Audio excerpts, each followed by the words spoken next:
So, about 8 months ago, I came across the Ido Portal 30 for 30 squat challenge.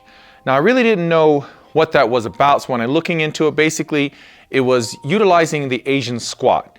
And I didn't really know who Ido Portal was, but he's all about mobility, flexibility, and strength training through those types of things.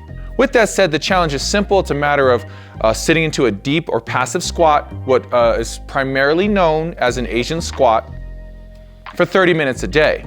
Now, right off top, I was not about to sit around in an Asian squat for 30 minutes a day. Just wasn't something I was interested in. But I decided to do like 2 to 5 minutes where I could and see if I was honestly able to do it. It was a bit of a struggle at first. I realized that I was lacking a serious degree of mobility in getting into such a position. But by doing it consistently, I was able to gain the ability to comfortably sit in this deep passive squat, or this Asian squat. Now, I did a video on this 8 months ago, and I cover in that video why it's called an Asian squat, again, how I came across it, and several of the benefits that are touted as far as how it can help you and why you should consider doing this every day. I also cover in that video how you can progress, because this isn't something that you can just drop into. You may think that it's easy and that you could just drop into this position, but try to do it right now and see how long you can stay in it. This really deep squatted position will be a struggle for most people, as it's just not something that you've trained your body to do on a regular basis. Probably since you were a kid. If you ever did sit like this as a child, I'm sure you did as a toddler, but it's just something we don't do. Even the fittest people who do a variety of squats and different functional training and whatnot probably do not get into this type of position and stay in it. So why would you do it? Well, the benefits are vast, and again, like I said, I covered them in great detail in the other video, and I'll throw up a quick list of the things that I found online, which gave me the desire to really do this challenge. So initially I was doing it for 2 to 5 minutes, but I was doing it in intervals. What I was doing was I was mixing it in with my dead hangs, since I was doing that every day. So I would do a 30-second dead hang, and then I would step away from the bar or step down from the bar and do a 30-second Asian squat. And then I would alternate. So I would go through enough rotations to give me at least 2 to 3 minutes in each passive position. So at least 3 minutes of dead hang and 3 minutes of the Asian squat. Through doing that, I just got stronger in sitting in this position to where now I can pretty much sit in this position from 2 to 5 minutes, as I'm doing in this video right now, comfortably.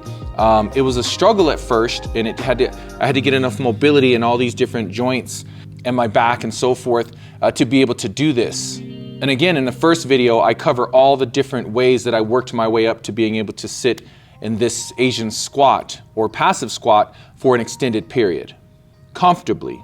So here I am 8 months later, and I still do sit in this Asian squat every day.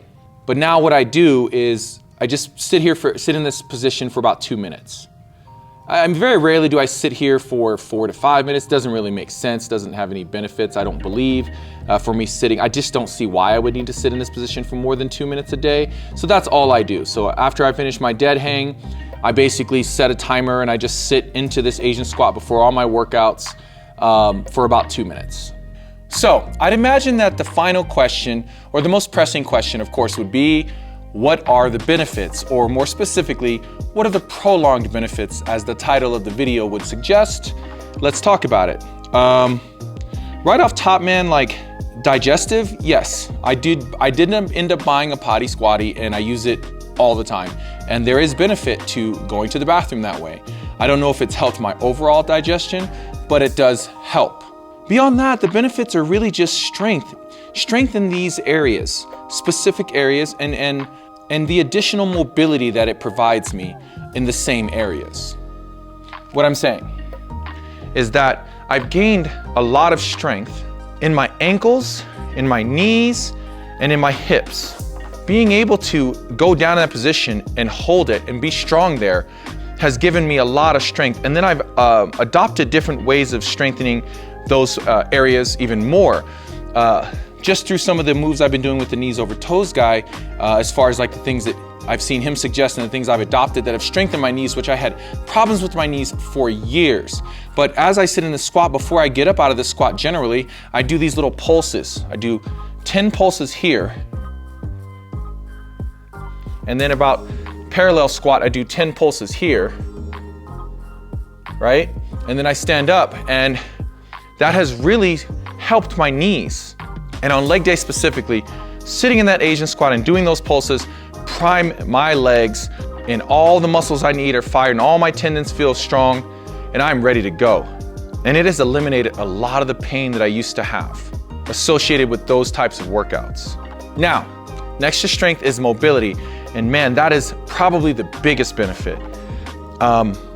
As you'll see if you watch the first video, I did struggle to get deep enough into that squat, as all people will who don't do that regularly.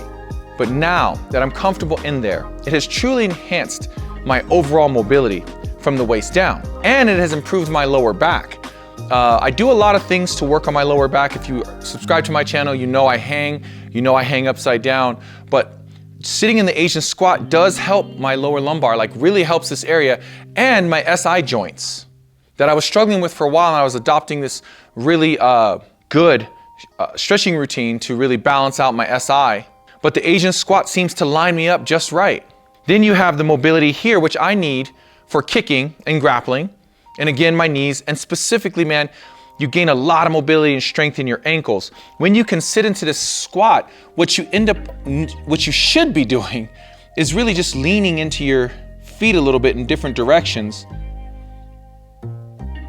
And that really strengthens your ankles, even just sitting in the squat in one position, right? Then to like further my hip mobility, if necessary, if I want to on certain days, you know, I pick up my arms like this, and then I just move my knees in and out.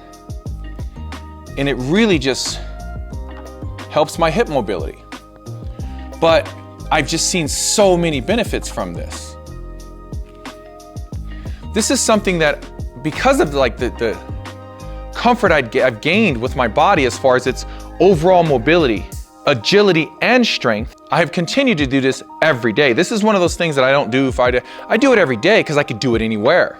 There's a reason why, again, we covered in the first video, that in the Asian culture, so many people just keep doing this because they can, and they don't have as many issues with their mobility in their hips and in their backs and all that stuff. I just don't see why something so simple, once I'm able to do it and do it well, why I would ever stop when it's so simple. So anyway, guys, I'll end with this. If you haven't tried it, I think you should give it a shot because I think it could be of great benefit. You can start slow, and if you want to know how to get started and how to like ease yourself into an extended period in the Asian squat, I'm gonna put a link to my first video, and I want you to go ahead and check that out. And I walk you through it. It's more in depth. It's a bit longer, but I walk you through everything and the phases I went through to get to this point. But this is me sitting in that squat 8 months later.